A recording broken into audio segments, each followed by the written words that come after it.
বিরুদ্ধে চলাইছে ৬০,০০০ ছাড়া আমি যাই না।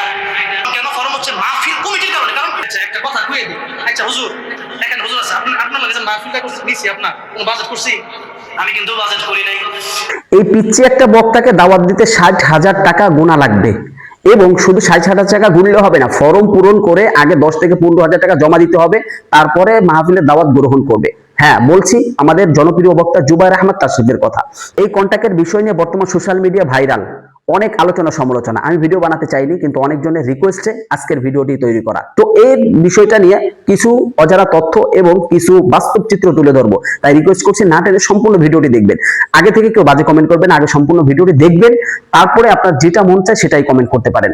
প্রথমে আসি যে তার ৬০,০০০ টাকার বিষয়টা।